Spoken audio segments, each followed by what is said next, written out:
Ce qui s'est passé et ce que j'ai ressenti a été si horrible que la langue française n'a su inventer aucun mot pour le décrire. Mais ce que je peux vous dire, c'est que j'ai recraché sur les draps le goût amer du viol.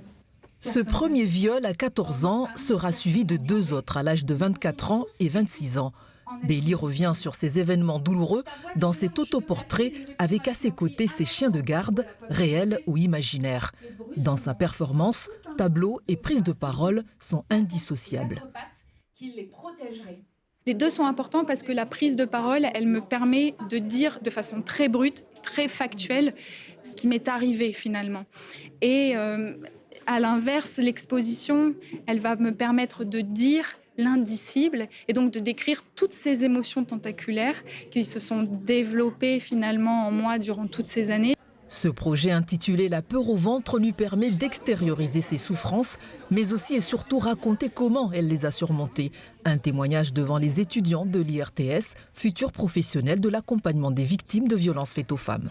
Ça m'a vraiment émue et j'imagine pas qu'à notre époque, il y a encore toutes ces violences-là faites aux femmes. C'est à la fois triste et beau, en fait. Le choix du noir et blanc, ça donne une atmosphère particulière.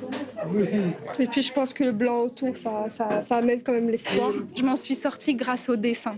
Vraiment dessiner, écrire ce qui m'est arrivé, c'est ce qui m'a permis de trouver un chemin de guérison. Et puis, et c'est important de le souligner, j'ai aussi consulté. J'ai vu des thérapeutes, j'ai eu un soutien par des professionnels et aussi et surtout, j'ai été entourée par ma famille et par mes amis. Cet art thérapeutique, autour de 26 tableaux, est une vengeance personnelle, dit-elle, sur les épreuves dramatiques du passé.